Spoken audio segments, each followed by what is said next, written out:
अभी न्यूज़ों पर तरह तरह की बातें चल रही हैं।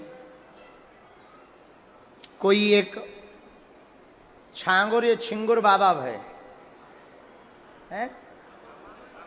छांगुर बाबा, उन्होंने अनेक महिलाओं को धर्म की आड़ में शोषित किया, गंदा कृत्य किया, और लगभग जो न्यूज में हमें बताया, सही गलत हमें पता नहीं है, लगभग 3000 हिंदुओं को टोपी वाला बनाया। समझ गए ना? भारत में अभी बाबावाद बहुत चल रहा है। भारत में बाबावाद बहुत चल रहा है। हमें बाबाओं से दिक्कत नहीं है, हमको आपसे दिक्कत है। किसी गलत के चक्कर में ना पड़ जाना।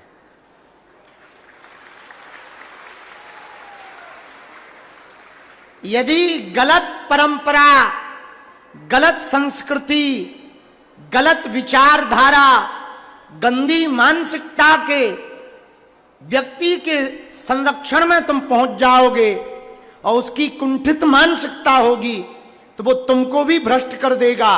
वो तो भ्रष्ट होगा ही होगा, लेकिन उससे सबसे बड़ा घाटा हिंदू धर्म पर होगा, हिंदुओं पर होगा, हमारे संतों पर होगा और तुम्हारी आस्था पर होगा।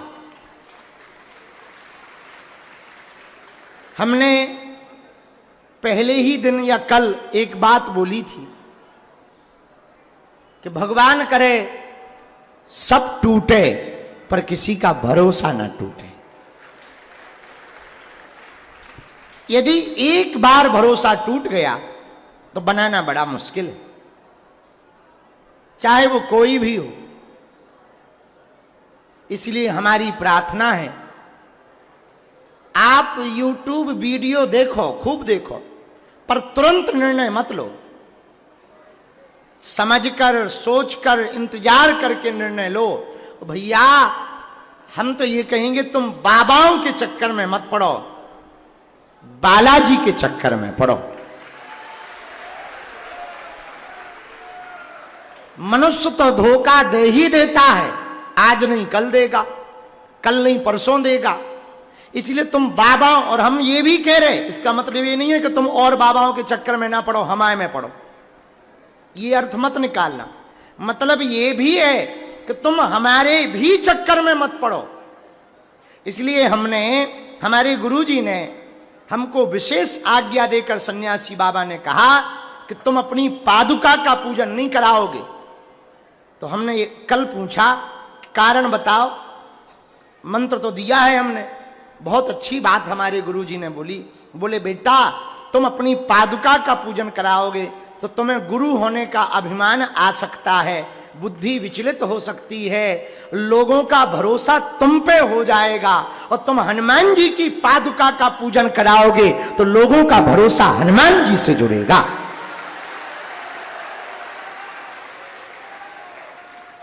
और हनुमान जी से जुड़ेगा तो तुम रहो ना रहो, तुम बैठो ना बैठो, तुम्हारी मति खराब हो जाए, अगला हो जाओ, पगला हो जाओ, भग जाओ, तप जाओ, तब भी बागेश्वर धाम के लोगों का भरोसा नहीं टूटेगा।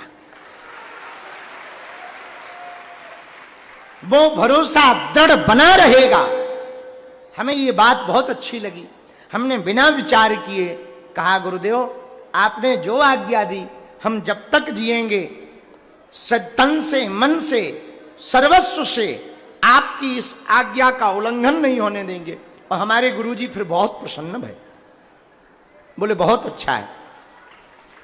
और हमको बहुत खुशी हुई कि इस साल, शायद वो वीडियो आप लोगों ने टीवी पे देखा हो, कि इस साल पहली बार मंदिर से पादुका, आज तक जितनी भी पादुकाएं हैं या तो वो विसर्जित हुई जल में या वो अभी भी समाधि के पास रखी हैं। कभी भी समाधि की हमने फोटो वीडियो जारी नहीं करवाया, गुरु आज्ञा नहीं है।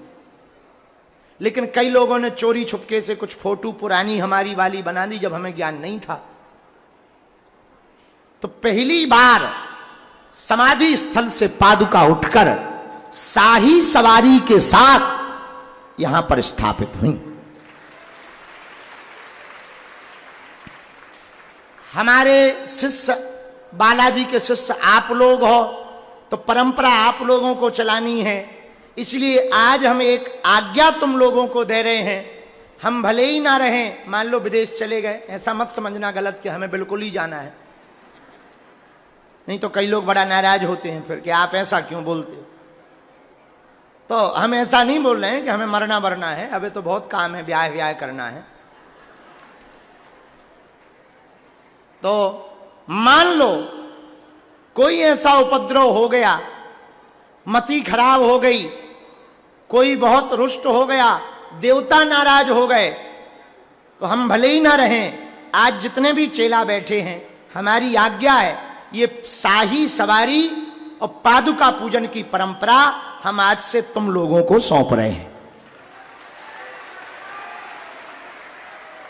और जितने मंडल हैं, यदि तुम वास्तविक जीवन भर के लिए मंडल बने हो, तो एक आज्ञा मंडलों को है, हर वर्ष एक एक मंडल को पादुका की सवारी सेवा करने का सौभाग्य मिलेगा।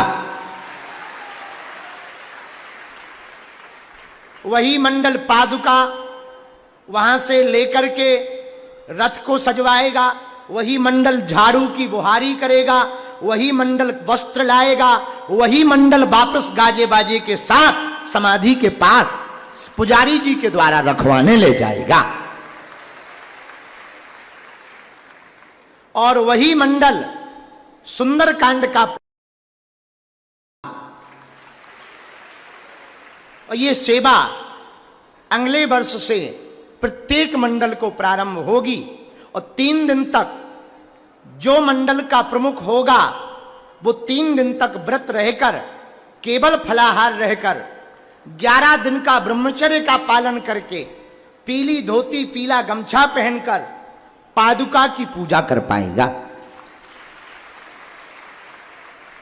तो हम रहें या ना रहें, ये सेवा की जिम्मेदारी आज से ही बागेश्वर धाम के सेवादारों को। दूसरी बात और सूचना सुन लो।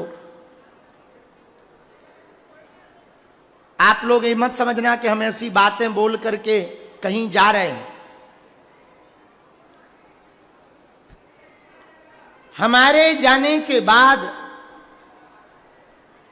इस स्थान पर संपूर्ण रूप से अधिकार किसी एक व्यक्ति का नहीं होगा, सभी सेवादारों का और धाम के शिष्यों का होगा, ताकि प्रॉपर्टी के नाम पर, संपत्ति के नाम पर बागेश्वर धाम की बदनामी पूरी दुनिया में ना जाए। वैसे प्रॉपर्टी के नाम पर कुछ है नहीं है, जितना आता है हम सब झोंक देते हैं जानबूझकर। केवल वही अस्पताल की जमीन कह लो, बाकी जो आता है हम पहले ही फूंक देते हैं, और इतना फूंक देते हैं कि कर्जा में बने रहे, क्योंकि ज्यादा होगा तो बड़े लफड़े होंगे। अस्पताल का काम रह गया है, तो सभी सेवादार और शिष्य इस बात को सुने। आने वाले दिनों में मान लो हम यहां नहीं हैं और धाम पर कोई देख रेख में नहीं है, तो सभी सेवादार, जो समिति हमने ट्रस्ट बना रखी है, उसी ट्रस्ट के अंतर्गत सेवा का संचालन होगा। और जब तक धाम रहेगा तब तक यहां अन्नपूर्णा बंद नहीं होनी चाहिए, ताकि कोई यहां से भूखा ना जाए। जब तक धाम रहेगा, भगवान की कृपा से हमें भरोसा है, हम और मेहनत करेंगे, जल्दी ही अस्पताल बनवा लेंगे, तो कोई यहां से मरीज निराश ना जाए। जितनी संपन्नता हो उतना उसका इलाज हो सके। तो जितने भी शिष्य मंडल के लोग बैठे हैं, ये दोनों परंपराओं का पालन आज से तुम लोगों को बहुत गंभीरता पूर्वक देखना है। और बहुत गंभीरता पूर्वक पादुका की सेवा अनवरत चलने देना है, ताकि गुरु पूर्णिमा पर हनुमान जी के जितने शिष्य हैं, जिन्होंने गुरु मंत्र ले रखा, जिनकी बागेश्वर धाम पर आस्था है, वो निरंतर सन्यासी बाबा की कृपा का अनुभव कर पाए। एक बात और बोल देते हैं, आने वाले दिनों में बागेश्वर धाम, वर्तमान में भी आने वाले दिनों में बागेश्वर धाम विश्व की सबसे बड़ी शक्ति का केंद्र होगा, जहां साधना करने वाले, शक्ति प्राप्त करने वाले, अदृश्य चेतनाओं से संपर्क करने वाले हनुमान जी के भक्त, पूरी दुनिया के जितने हनुमान भक्त हैं, उनको हनुमान जी की भक्ति शक्ति का कोई केंद्र होगा तो वो बागेश्वर धाम होगा। इसके लिए इस साल हम नवरात्रि में पुनः 9 दिन की कठोर साधना करके एक, अब वो बताना चाहिए कि नहीं पता नहीं, गुरुजी उसको क्या कहेंगे सन्यासी बाबा, पर हम बता देते, यदि कहेंगे तो फिर बाद में ये वीडियो डिलीट करवा देंगे। आने वाली इस नवरात्रि में हम 6 फुट का विशाल हनुमान यंत्रम स्थापित करने वाले, हमको जो अपने गुरुजी से मिली है चूरन चटनी शक्ति जो भी है, उसकी और बढ़ोतरी के लिए उस यंत्रम को जो स्पर्श करेगा हनुमान भक्त, वो दुनिया में कहीं का भी होगा, चाहे वो साधना के मार्ग में हो, शक्ति के मार्ग में हो, या किसी को नकारात्मक शक्ति हो, भले ही हम ना मिल पाए, उतारा ना हो पाए, पर्चा ना बन पाए, अर्जी ना लग पाए, मार्गदर्शन ना मिल पाए, जो भी भगत पेशी करेगा, उस यंत्रम की साधना करेगा, उस यंत्रम को स्पर्श करेगा, बालाजी के दर्शन करेगा, बीज मंत्र का जाप करेगा, हम कितने भी सालों तक ना रहे, हमारे बाद भले ही किसी को सिद्धि प्राप्त ना होवे, ऐसा होगा नहीं, कोई ना कोई भगवान भेजेंगे यहां, नहीं भी होगा तो सदियों तक बागेश्वर धाम से आप लोगों के काम नहीं रुकेंगे।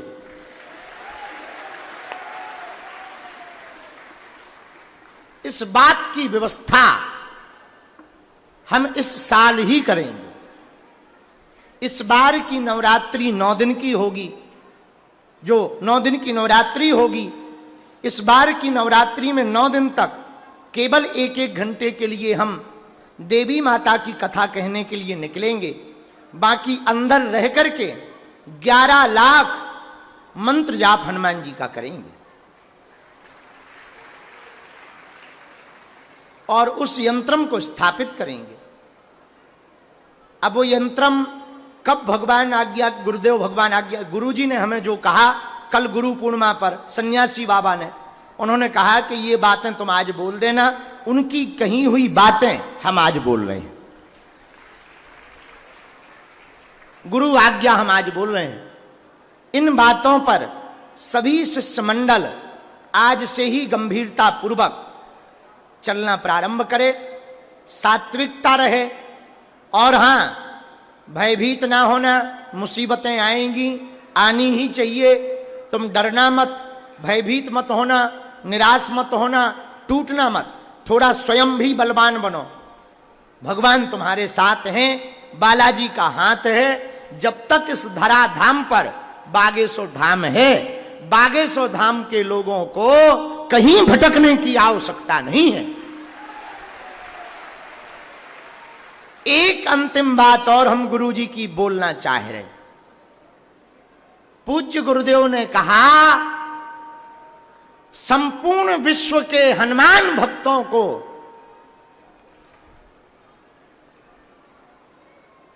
अब तंत्र मंत्र भूत भुतैया के चक्करों में पड़ने की आवश्यकता नहीं है। बागेश्वर धाम से ही हनुमान भक्तों को बालाजी की कृपा प्राप्त होगी।